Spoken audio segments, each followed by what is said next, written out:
¿Qué tal, amigos? Muy buenas noches. El mundo mira a estas horas angustiado hacia Berlín por lo que podría ser un nuevo ataque terrorista. Es al menos lo que sospecha la policía germana después de que un camión arrollara a varias personas en un céntrico mercadillo navideño de la capital alemana.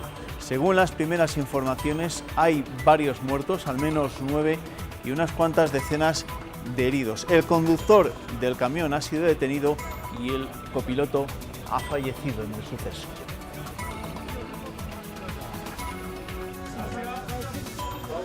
No es esa la única imagen impactante de este lunes, de esta jornada, porque esta tarde ha sido asesinado el embajador ruso en Turquía tras ser disparado por un asaltante armado al grito de "Alá es grande" y de "recuerden Alepo".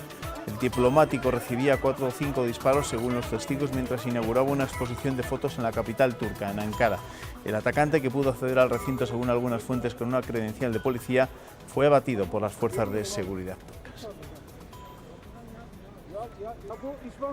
En nuestro tiempo de tertulia les ampliaremos los datos acerca del atentado, de lo que posiblemente pudo ser un atentado en Berlín, en la capital alemana. En casa hemos asistido a una demostración de fuerza de las plataformas socialistas que piden la convocatoria urgente de primarias y de un congreso en el partido. Más de 300 personas han respaldado en Valladolid a 3 de los diputados del No a Rajoy. Reclaman que la situación interna del partido se resuelva no más tarde de la primavera de 2017 y que el proceso sea democrático, es decir, que no termine con la elección de Susana Díaz por aclamación. Las plataformas de Castilla y León piden la celebración de primarias lo antes posible y que el Congreso del PSOE se celebre justo un mes después, como marcan los estatutos del partido. Más allá de la primavera sería un error aplazarlo, pero bueno, es una fecha razonable. Yo creo que cuanto antes mejor, si pudiesen ser en marzo, desde luego mucho mejor que dejarlo para abril. Insisten en que el proceso debe ser totalmente democrático y que el debate no está en las personas, aunque dejan claro que no apoyarán en ningún caso a Susana Díaz. Creo que ella no va a aportar un modelo de partido que refuerce la democracia interna, ni me parece que va a significar un giro a la izquierda, y eso lo tengo muy claro y por eso de antemano yo no la apoyaré. El modelo que se plantea en Andalucía no es el modelo que a mí me gustaría representar en el Partido Socialista Obrero Español. Este lunes unas 300 personas se han dado cita en torno a las plataformas. Entre los asistentes, algunas caras conocidas con cargo en Europa, en las Cortes de Castilla y León y en algunos de los municipios más importantes de la comunidad. Se espera que en los próximos días se constituya una plataforma regional. Vamos a seguir hablando de esa situación que se vive en el Partido Socialista con uno de los diputados críticos que se ha acercado hasta Valladolid. Es mi invitado esta noche, el exalcalde de San Sebastián, Odón Elorza. ¿Qué tal? Bienvenido, buenas noches. Gracias, un placer. Bueno, cuénteme, ¿qué le piden ustedes los críticos, los que se llaman ahora del sector crítico, a la actual gestora del Partido Socialista? Bueno, los socialistas lo que le pedimos a la gestora es que convoque lo antes posible, porque ya es tiempo unas primarias y un congreso, para que el Partido Socialista pues tenga a sus líderes elegidos con una dirección política, por tanto, y en el marco de un debate en profundidad, porque las primarias, no lo olvidemos, son una gran oportunidad para un debate profundo sobre cuestiones programáticas, ideológicas y estratégicas. Entonces no se conciben las primarias que se debata sobre el candidato, si es alto, joven, guapo o mayor, sino que el debate de primarias en Francia, en Estados Unidos, en todos los sitios, es sobre contenidos, no sobre personas.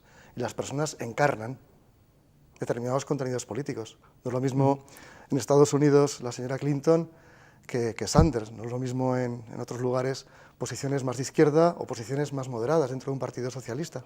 ¿Y la gestora les ha dado plazos o de momento no saben absolutamente nada de cuándo puede ser el proceso de primarias? No sabemos. Se habla, como usted bien conocerá por los medios de comunicación, de que puede ser en verano, antes de verano, pero garantías no hay ninguna.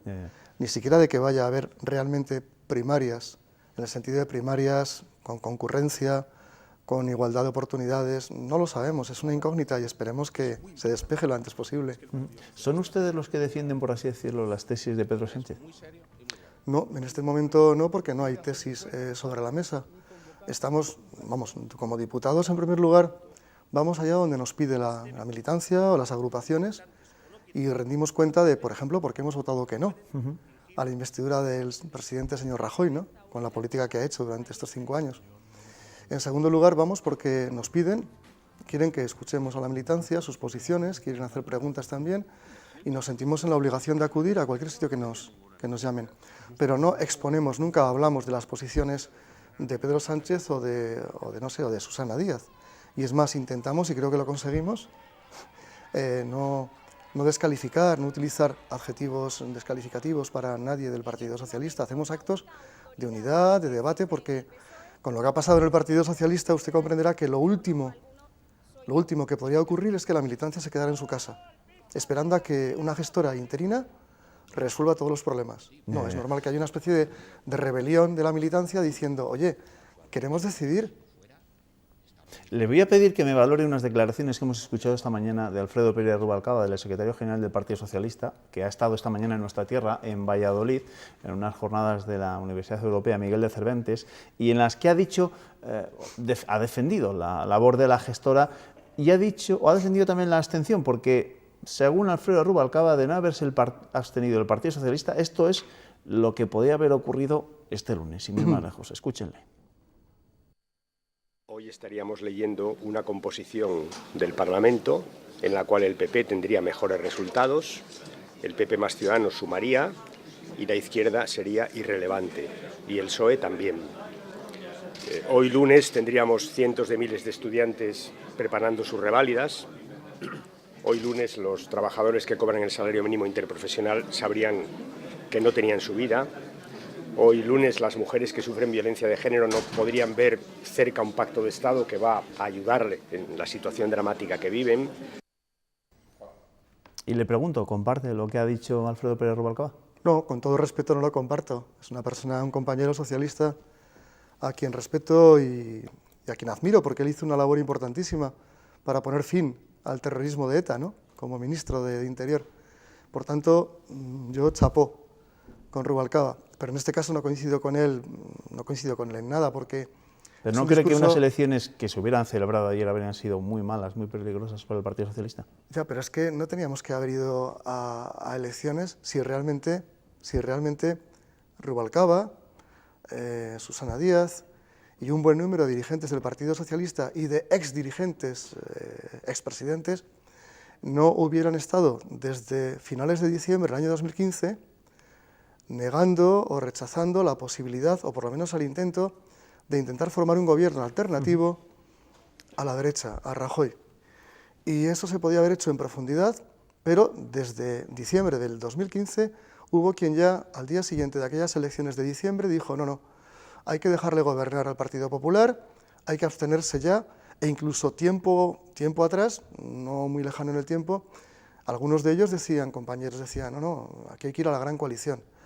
Claro, si no nos han dejado a fondo formar un gobierno e intentarlo con distintas fuerzas y sin contravenir la Constitución, por supuesto, sin ir a negociaciones contrarias al sentido común aquí en España, pues evidentemente al final lo que quedaba al Partido Socialista era defender su proyecto con coherencia y defender su compromiso con la ciudadanía, que era no dejaremos o no apoyaremos un gobierno de Rajoy. Y en cambio lo que se ha hecho al final, deprisa y corriendo y mal, y rompiendo el Partido Socialista a lo largo del mes de octubre, claro, al final pues se ha ido esta situación. Ruptura del Partido Socialista, pérdida de credibilidad, sacrificio del proyecto y una abstención que yo considero que es vergonzante. ¿Y por qué cree usted que gente como Alfredo Pérez Rubalcaba, Susana Díaz y ese expresidente al que se refería, Felipe González, defendían esa postura, bien de la abstención o bien incluso de la gran coalición con el Partido Popular? Bueno, porque están en una posición política, yo creo que equivocada, no están en contacto con la realidad o con lo que debe ser el Partido Socialista en este momento, después de una crisis terrible que está provocando todavía el sufrimiento de millones de familias, con leyes antisociales, con unas políticas inmovilistas de la derecha del señor Rajoy, es lo cierto y los datos así lo indican, y por tanto ante esa realidad el Partido Socialista no puede difuminar su identidad, no puede actuar de una manera para permitir un gobierno de la derecha si tiene posibilidades y las tenía de haber intentado formar un gobierno alternativo. Y ahí está el ejemplo de un modelo a la valenciana o un modelo a la portuguesa. Por tanto, tenía que haberse permitido a Pedro Sánchez ensayar un intento de formar gobierno para que no siguiera el señor Rajoy. Quiero preguntar una cosa, porque al final, y explíqueme la diferencia que puede existir. Usted, que ha gobernado muchos años en el Ayuntamiento de San Sebastián y que conoce de primera mano la política vasca, ¿por qué en el País Vasco le resulta fácil al PSOE ponerse de acuerdo con la derecha, en este caso con el PNV, y parece una quimera en el conjunto del país? ¿Cuáles son las diferencias entre el PNV y el Partido Popular, por así decirlo? Bueno, yo creo que el Partido Popular es un partido que en este momento representa una derecha bastante dura, un partido conservador en políticas sociales, políticas económicas, fiscales, un partido muy de derechas, un partido que además, en fin, es responsable por sus entornos y por una parte mínima de sus dirigentes de haberse involucrado en casos de corrupción. La responsabilidad política por lo menos última, es del señor Rajoy. Es un partido que ha estado castigando a sectores importantes de la ciudadanía y eso es una diferencia, bueno, una diferencia respecto al PNV. El PNV es un partido de derecha, es un partido social cristiano, es un partido de la democracia cristiana internacional homologado, y yo que vivo en Euskadi pues sé que el PNV tiene unas políticas sociales diferentes a las del Partido Popular. Tiene otros efectos, evidentemente que sí, sin duda, y lo conozco bien, pero son algo diferentes, sí. Le quiero preguntar por el futuro de su partido, evidentemente, porque de eso hemos venido a hablar sobre todo. ¿Es Susana Díaz o va a ser Susana Díaz la única candidata? ¿O es ya candidata? Todavía no ha dicho que vaya a ser candidata, ni muchísimo menos, ni a secretaria general, ni a la presidencia del Gobierno. Como le decía antes, para mí una de las mayores virtudes de unas primarias es que provoquen un debate a fondo, ideológico, de programa para este país, de modelo de partido, de modelo territorial, de estrategia en cuanto a, por ejemplo, a políticas de alianzas a medio plazo y a largo plazo. Si no hay una concurrencia, si no hay más de un candidato o más de dos candidatos, en unas primarias no se produce ese debate. Se produce un acuerdo, digamos, entre élites del Partido Socialista, entre dirigentes, que con la justificación de vamos a evitar confrontación, vamos a llegar a una situación de consenso, pues se fuerza un acuerdo para que no haya primarias, esto es para que no haya debate, para que no haya contraste de ideas, para que la militancia al final no pueda votar, porque ya todo está bendecido, todo está realmente pasteleado. ¿Se temen los críticos que Susana Díaz intente ser candidata por aclamación? Bueno, yo creo que las primarias deben ser democráticas en el sentido de con concurrencia, con debate, libres, con igualdad de condiciones, porque en esas primarias, a diferencia igual de un congreso, pueden participar todos los hombres y mujeres, todos los militantes, todos pueden estar al debate, acudiendo, informándose qué papel, qué propuesta, qué compromiso asume un candidato, asume otra candidata, y luego puede votar, por tanto decidir. En cambio, claro, si se va a un acuerdo desde la dirección, desde las élites del Partido Socialista, y eso pues ya predetermina el resultado absolutamente, invalida unas primarias, no se produce el debate y no se produce la participación democrática de la militancia, que es esencial. De verdad, con la excusa de vamos a evitar un debate, una confrontación, vamos a hacer todo lo posible para que no haya concurrencia, vamos a poner dificultades aquí y allá, vamos a generar algunas especulaciones, algunos malos entendidos, para que solamente quede un candidato una. Yo creo que eso no es bueno, en absoluto. Creo que el Partido Socialista necesita un debate en profundidad, y ese debate en profundidad, y con la ayuda de ustedes, de los medios, como se hace en Francia, y estoy siguiendo las elecciones primarias, ¿no?, presidenciales francesas de la derecha, y en muchas cadenas de televisión, públicas y privadas, había debates entre los candidatos de la derecha. A eso nos gustaría.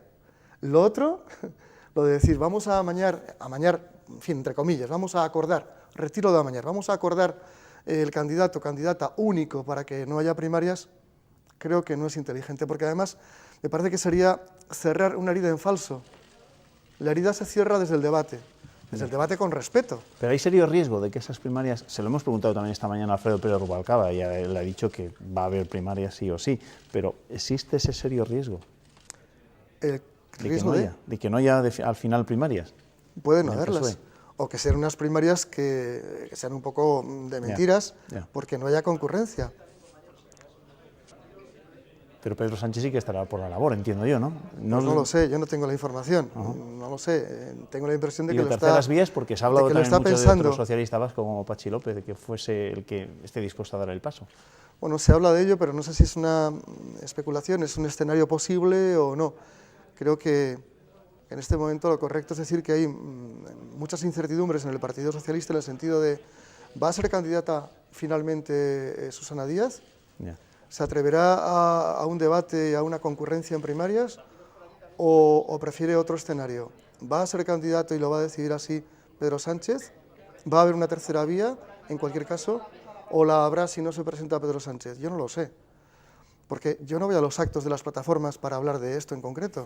No tengo un candidato en mi cabeza, lo que sí tengo es las condiciones, el proyecto para este país, para España, las políticas sociales, fiscales, económicas y el modelo de partido que a mí me gustaría que tuviese un candidato, una candidata para yo apoyarle.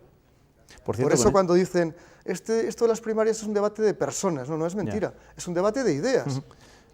En esos tratan de confundir. En esos encuentros, en esas reuniones de la plataforma, ¿qué les están diciendo los militantes? ¿Están indignados, muy molestos con el rumbo que tiene en estos momentos el partido? Creo que la indignación se ha ido también suavizando con el paso de las semanas, pero sí que hay preocupación, enfado, en algunos es verdad, y cabreo, y hay deseo de que su voz sea escuchada y de que se convoquen primarias, porque algunos, sin duda y algunas, tienen la impresión de que la caída de Pedro Sánchez ha obedecido a una especie de, digamos, de complot. Ha habido una serie de, si se me permite, para entendernos, ¿no? de conspiraciones, de maniobras para que necesariamente cayera Pedro Sánchez, que también cometió importantes errores, entre ellos, desde mi punto de vista, por ejemplo, uno era el de convocar un comité federal para que aprobara unas primarias el 23 de octubre, cuando lo que había que hacer es realmente plantear al Comité Federal el debate de ¿podemos hacer un gobierno alternativo? ¿En qué condiciones? ¿Con qué fuerzas políticas? Para intentar de verdad que no continúe Rajoy al frente del gobierno de España. De modo que esas son cuestiones que tenemos que debatir y que los militantes también expresan en esas reuniones de plataformas, y que a mí me gustaría que ese debate continuara hasta el día en que ya se sepa cuándo se van a convocar las primarias. Bueno, a ver, eso es lo que esperamos todos también, saber cuándo se van a convocar esas primarias. Bueno, el país tiene otros problemas más importantes también, seguramente. O'Donnell Orza, diputado del PSOE, alcalde de San Sebastián. Gracias, buenas noches. Un placer, buenas noches. Agur. Gracias, buenas noches. Críticos y oficialistas, los diputados del PSOE en el Congreso han celebrado el 10º aniversario de la Ley de Dependencia. Socialistas y asociaciones rinden homenaje a los que hicieron posible ese cambio en la vida de muchas personas. Recuerdan que fue una norma con mucho consenso social y que gracias a ella más de 850.000 personas reciben hoy prestaciones. Acusan al PP de paralizar y le piden compromisos. Convencer entre comillas, y vencer con objetividad. Hay un horizonte económico mejor, afirmo, pero eso debe comportar que el Gobierno debe hacer un nuevo esfuerzo, como hicimos nosotros, en financiación de la dependencia. Desde aquí se lo reclamamos. Mientras tanto, en el PP andan eligiendo compromisarios para el Congreso de febrero, pero los populares no serán los únicos que celebren Congreso en 2017. El año que viene nos espera una auténtica avalancha. Hoy el vicepresidente de la Junta reclamaba en un artículo en El Norte de Castilla una reforma en los partidos políticos, en todos. En ese artículo defiende las primarias, pero restringidas a lo que él llama afiliados cualificados, y que son los que, según él, acreditan unos años de militancia y que están al día en el pago de las cuotas. Plantea, entre otras cosas, revisar la supresión de la disciplina de voto. Lo hizo hace 3 años con el debate aún en ciernes, y de Santiago Juárez vuelve en este artículo del Norte de Castilla sobre la reforma de los partidos. Es urgente y necesaria, dice, y no se puede seguir posponiendo por miedo a lo desconocido. Ese cambio que la sociedad reclama implica, a su entender, 10 pasos.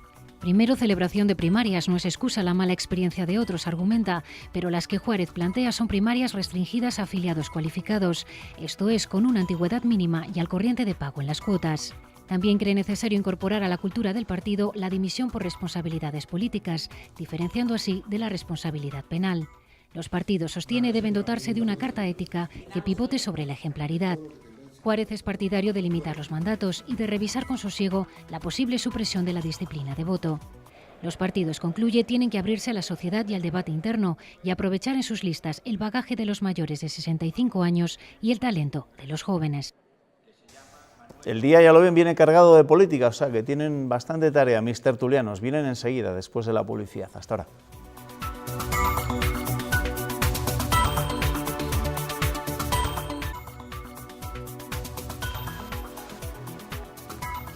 Momento ya para nuestro tiempo de tertulia, en la que la verdad es que tenemos unos cuantos trajes que cortar, sobre todo después de esa noticia de última hora, ese suceso que tiene lugar esta misma noche en Berlín. Yo les digo, 9 muertos al embotrarse un camión contra un mercadillo navideño en Berlín. La policía germana sospecha que se trata de un ataque terrorista. Después volveremos a ver algunas de esas imágenes que nos han llegado esta misma noche, como les digo. Y antes les presento a mis tertulianos. Jesús Fonseca, ¿qué tal? Bienvenido, buenas noches. Buenas noches, Juan. Raúl Briongos, ¿qué tal? ¿Bien? Muy buenas noches. Buenas noches. Y con la prensa, como cada noche, Ernesto Escapa. Ernesto, ¿qué tal? Léenos la prensa rápido, que tenemos bastante de lo que hablar.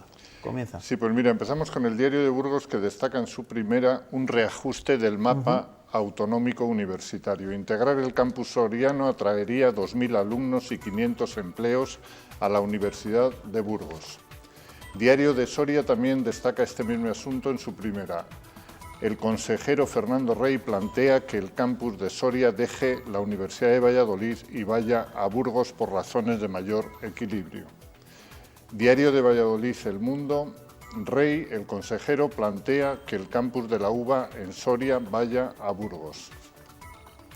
Diario de León destaca en su primera otra de las noticias del día. La Policía Nacional no pudo localizar en su domicilio a Raquel Gago porque estaba en Madrid y su abogado pide 10 días más libre al exigir el Tribunal Superior de Justicia que vaya ya a prisión. La Nueva Crónica de León también destaca este asunto. Raquel Gago pide un plazo de 10 días para ingresar en prisión. Y Diario ABC abre las páginas de Castilla y León con Raquel Gago se resiste a entrar en prisión tras la orden de ingreso del Tribunal Superior de Justicia. Diario La Razón destaca en sus páginas de Castilla y León que Rubalcaba desmonta en un foro de la Universidad Europea Miguel de Cervantes el mensaje de Podemos que califica de puro humo. El norte de Castilla, Valladolid pierde en un año más de 2.000 vecinos, mientras que Arroyo casi alcanza a Medina en el tercer puesto del podio provincial. Diario de Burgos destaca también en su primera que los concejales burgaleses de Ciudadanos, Gloria Bañeres y Jesús Ortego, barajan su dimisión por la actitud del partido que parece que no les respalda en la moción de censura. Y el diario La Razón destaca en las páginas de Castilla y León que el consejero de Empleo, Fernández Carriedo, abre una esperanza para los jóvenes en paro con la ministra Fátima Báñez. Y, por último, el diario Palentino destaca una imagen de el acuerdo para atender a la montaña palentina en las farmacias de guardia, entre las farmacias, turnos farmacéuticos entre Cervera de Pisuerga y Aguilar de Campo. Gracias, Ernesto. Esos son los titulares de la prensa regional. Evidentemente, muchos también se harán eco en sus primeras páginas de ese suceso que tenía lugar en Berlín. Vamos a recuperar las imágenes. 9 muertos al embotrarse un camión contra un mercadillo navideño en Berlín. El conductor del camión, según fuentes de la capital germana, señalan que ha sido detenido, mientras que el copiloto ha fallecido en el suceso. Bueno, cuando habéis oído la noticia, ¿aquí os sonaba un nuevo episodio similar al que ocurrió en Niza hace unos pocos meses? Pues a mí cuando pasan estas cosas me entra una tristeza muy grande, porque pienso que nos puede pasar a cualquiera, que le puede pasar a cualquier ser querido nuestro, y porque esto se está convirtiendo ya en algo insoportable. No sé, Juanma, yo pienso que si es un atentado terrorista de algún grupo radical vinculado al terrorismo islámico, pues es que esto lo tenemos que solucionar, y la solución tiene que venir de dentro del propio Islam. Tienen que ser ellos los que se den cuenta y los que lo resuelvan. Nosotros desde fuera, ¿qué podemos hacer ante esto? Si es que no podemos hacer nada, no podemos devolverles con la misma moneda, o sea, no podemos bombardearlos, no podemos machacarlos porque sería contraproducente y no podemos convencerlos de nada. Ellos se tienen que convencer de que no pueden seguir por ese camino. Raúl. Hombre, el paralelismo con Niza es evidente. Además, veníamos de un día también en el que habían asesinado al embajador ruso en Turquía, en Ankara, y bueno, por las casualidades son poco explicables. Lo que pasa es que sí que es cierto que hay que ser prudentes, porque todavía no sabemos si es un atentado, aunque lo parezca, si es simplemente un desgraciado suceso o qué es. En el supuesto de que sea un atentado, pues evidentemente el terrorismo busca hacer daño el máximo posible. ¿Dónde puede hacer daño? En sitios poblados, en sitios estratégicos como Berlín, como París.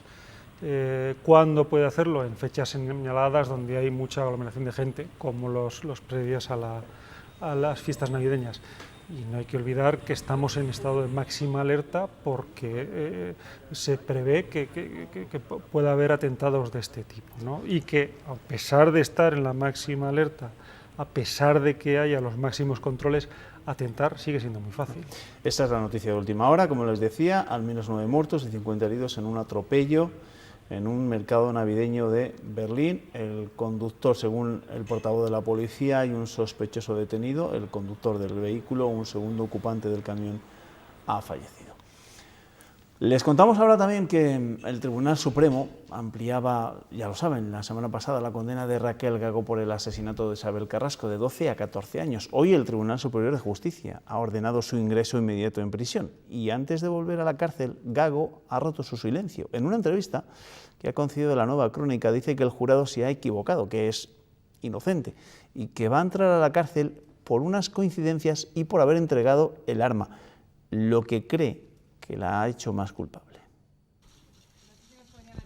Rompe su silencio, es Raquel Gago, ya condenada como cómplice del asesinato a Isabel Carrasco en 2014. Ahora relata por primera vez su desesperación. Ya no sabes qué pensar y llega un momento que lo que te sientes es una víctima de una situación política. Ella habla de un relato dirigido por el fiscal y la acusación particular. Que era irreal, que es irreal y que siempre será irreal. Relato que, según Gago, el jurado popular finalmente acabó aceptando, que formó parte de un plan conjunto para asesinar a la expresidenta de la Diputación de León. Nadie ha hablado de un plan, ni ha hablado de nada acordado. Un veredicto, el del jurado popular, apoyado en diversas coincidencias que quedaron probadas en el juicio. Y a mí esas coincidencias me van a llevar a prisión 14 años. Derrumbada y angustiada. Que la gente analice o reflexione que le puede pasar a cualquiera de ellos o a cualquiera de sus hijos. La ex policía ya ha sido requerida para su ingreso inminente en prisión. Sigo diciendo que soy inocente y que me voy como inocente a prisión. Recurrirá al Constitucional y pedirá el indulto al Consejo de Ministros. Y su abogado, ya lo leía mi compañero Ernesto Escapa en el repaso de la prensa, sobre todo la prensa leonesa, ha solicitado a la Audiencia Provincial de León un plazo de 10 días para ingresar voluntariamente en la cárcel. Bueno, hemos hablado, la semana pasada lo hicimos también en nuestro tiempo de tertulia, una vez que conocíamos que el Supremo no solo desestimaba los recursos de la defensa de Raquel Gago, sino que además ampliaba su condena de 12 a 14 años. Pero vosotros, y una vez que la hemos escuchado ahora después del juicio, ¿cómo valoráis la situación?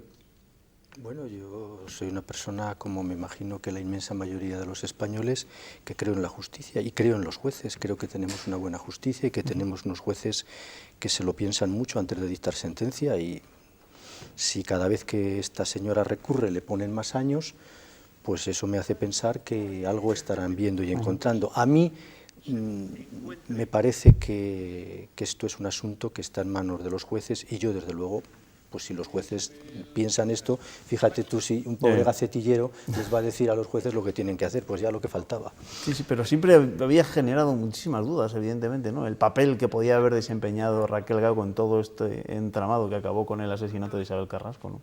Yo, por primera vez y sin que sirva de precedente, estoy absolutamente de acuerdo con don Jesús. Hombre, como igual no puede ser de otra manera, ¿no? A mí lo que me extraña es que una persona que ya ha sido condenada a 12 años no haya ingresado en prisión. Sí, ¿cuántos?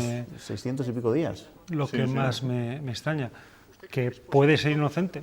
Pues sí, porque al final son los jueces, también son humanos, el jurado también es humano, se pueden equivocar, pero bueno, es decir, el sistema judicial establece las suficientes garantías como para ese tipo de errores minimizarlos al máximo, ¿no? Y evidentemente hay determinadas cuestiones que la señalan directamente, es decir, que hay eso decir que es inocente, bueno, pues supongo que será lo que tiene que decir, pero bueno, hay elementos que indican que no del todo, al menos. Bueno, veremos cómo evoluciona y cuándo ingresa definitivamente en prisión Raquel Gago. Esta noche hemos traído al director del Diario de Burgos, sobre todo para que nos ilustre sobre la moción o no moción de censura en el ayuntamiento de esa ciudad. A la espera de acontecimientos, vamos a ir a las declaraciones de los protagonistas, de algunos de los protagonistas. Primero, del alcalde Javier Lacalle, que hoy reiteraba su predisposición a que Ciudadanos entre en su equipo de gobierno.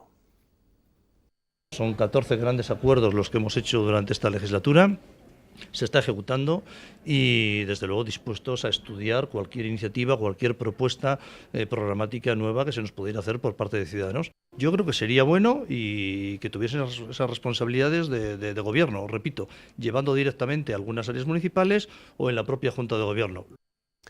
Y ahora el presidente de Ciudadanos. Hoy creíamos que la ejecutiva presidida por Albert Rivera iba a debatir el asunto de la moción burgalesa, pero no ha sido así.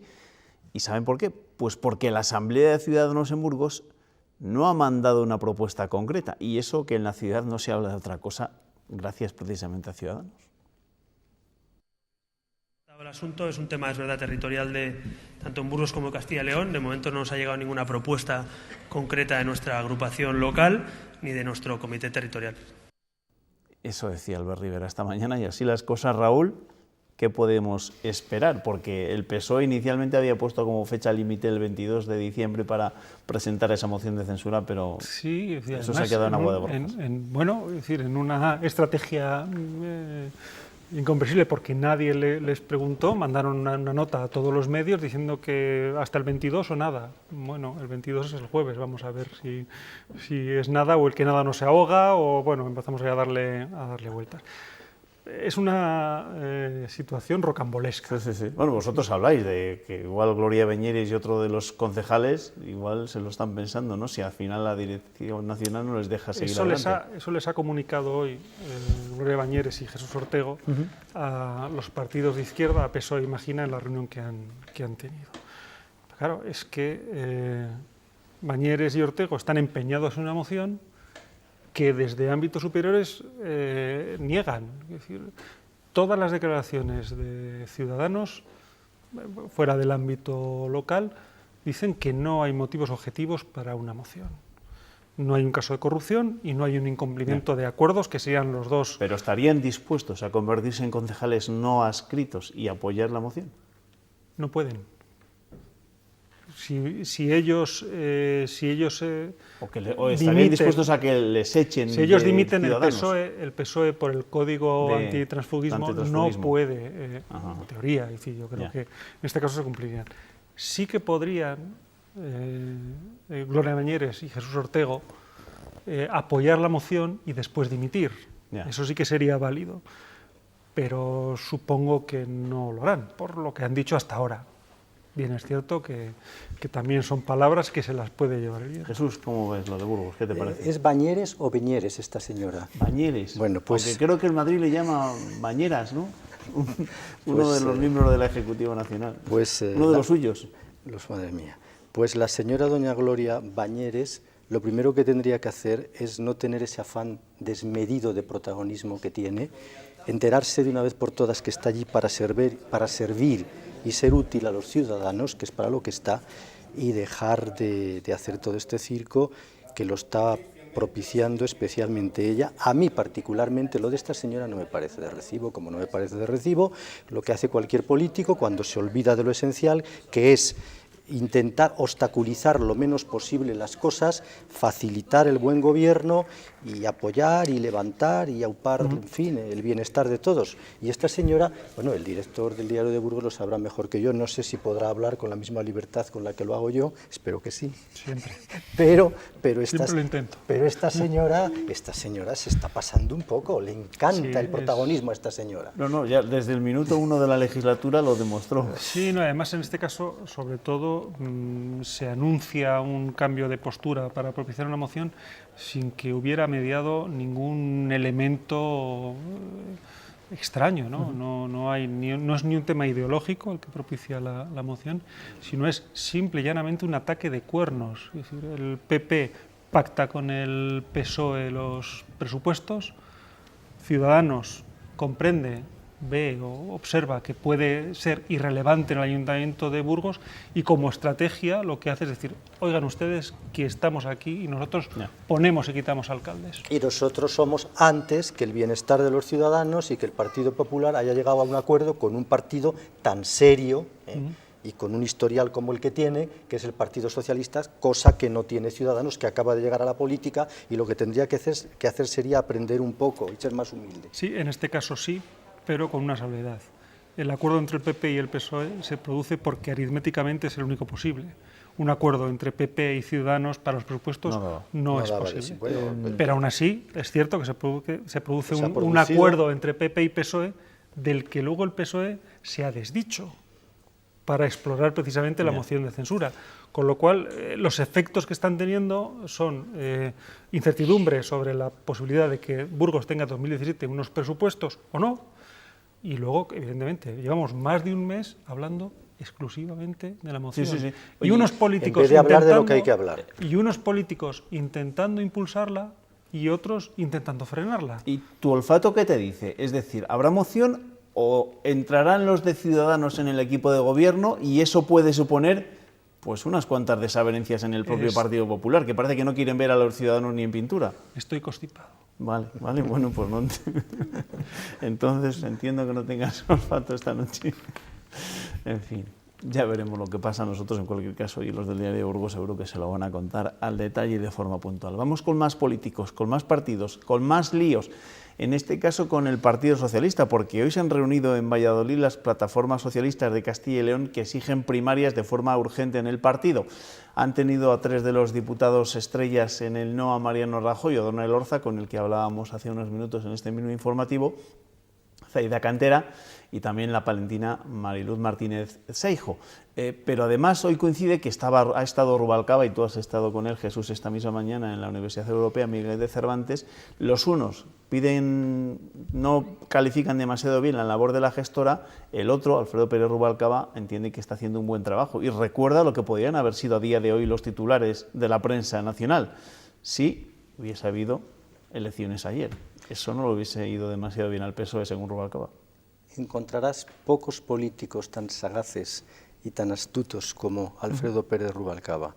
Les convendría a los socialistas escucharlo y hacerle más caso.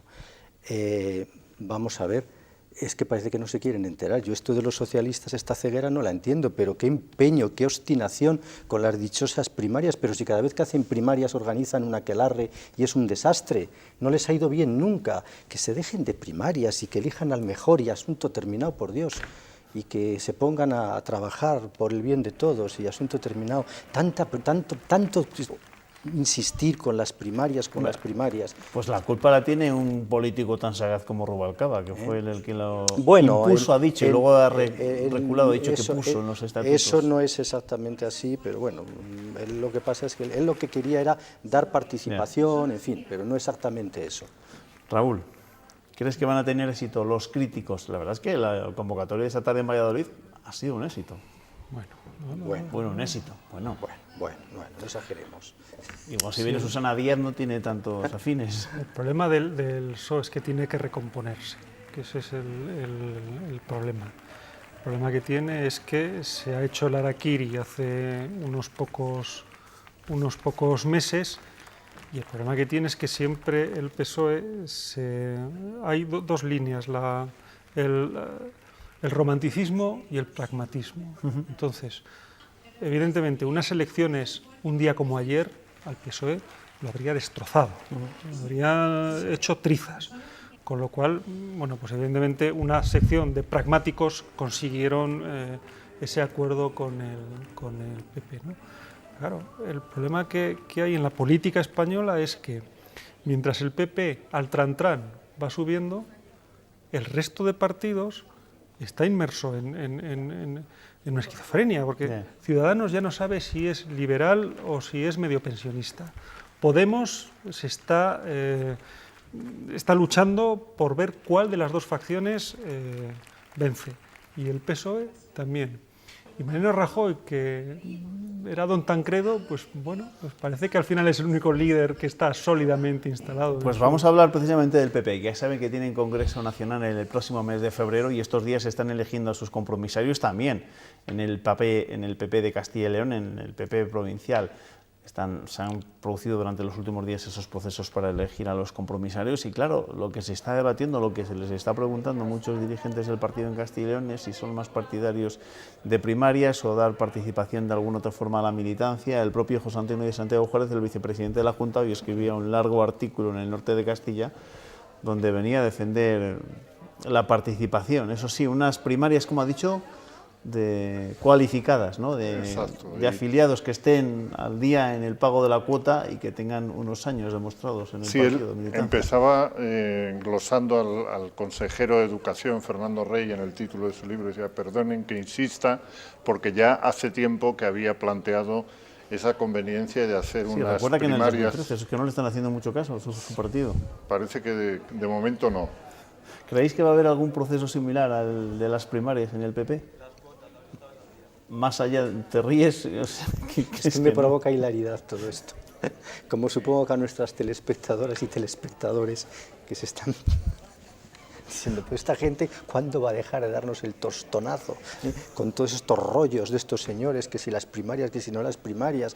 Pero vamos a ver, que elijan al mejor, que elijan a los mejores, pero que se pongan a gobernar y que se dejen tampoco te historias. Garantiza elegir al mejor. No, es que no es primarias y dedazo, no es el bien y el mal. Una reválida, no son los progresistas y los ultramontanos. No, hay mucho, en el medio hay un amplio abanico de colores. Las cosas se pueden hacer de otra manera, sin necesidad de hacer cosas de estas, ¿no?